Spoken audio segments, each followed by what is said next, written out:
Hello and welcome to this video in the series about each of the new constituencies. For this video we'll look at one of the new constituencies in the West Midlands. In this short video we will look at the details on the new constituency, how this new one is formed, the previous results, the 2019 results, current candidates, and make predictions with different levels of how bad of a day it might be for the Conservatives. Please comment below for anything you'd like to see and subscribe to our channel to see new updates that we'll do and discussion videos as the election gets closer. There are lots of changes with boundaries in the next election, so we're going to give a quick overview of how the boundaries are changing and how it's going to affect each seat. Only 65 seats, or 10% of the seats, are staying the same, so here we're going to compare how the new seat compares to the main one that is replacing. There are some huge changes, such as the City of Chester, which now has 2 seats, but some seats are being completely dissolved, with populations moved to neighbouring seats. So why are the boundaries changing? Every so often there are boundary changes to represent the current population movements. Some of them are based on land without any population, and some of them are just because of population, for example new housing estates.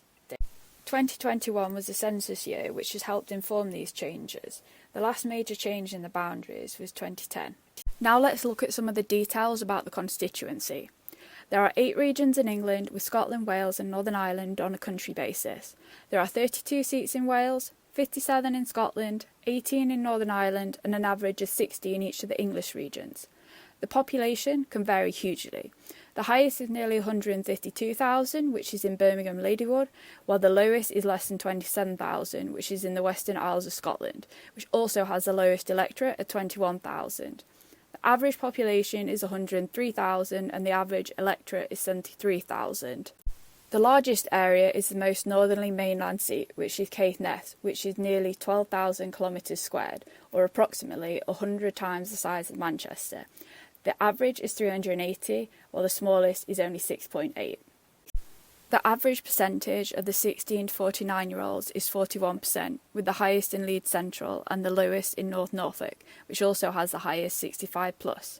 The average 65+ is 38%, with the minimum at 15%, which is in the area around Canary Wharf. Density averages nearly 1,400, with the highest in Bethnal Green and the lowest in Caithness. This constituency has a boundary change. This constituency is affected by a boundary change. Because of this, we now have populations from multiple old seats.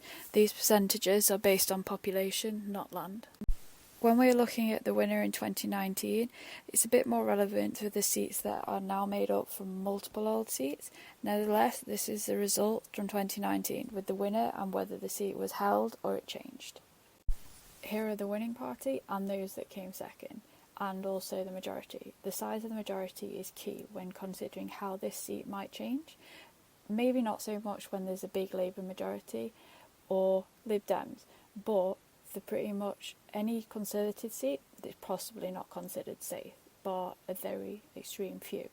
The same for the SNP.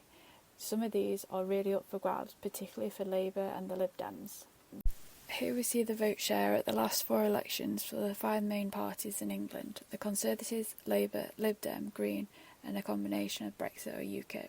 The Brexit-UKIP vote was distorted in some constituencies in 2019 because if they were held by the Conservatives in 2017, they didn't stand against them.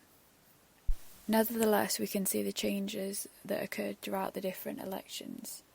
This is a list of candidates that are on the ballot paper for this constituency. This is now a finalised list as the deadline to register as a candidate has passed. With this forecast, we predict the seat to be changed. Thank you for watching this video. We hope you learned a lot about the new constituencies. Please subscribe to our YouTube channel, follow us on Instagram and Twitter.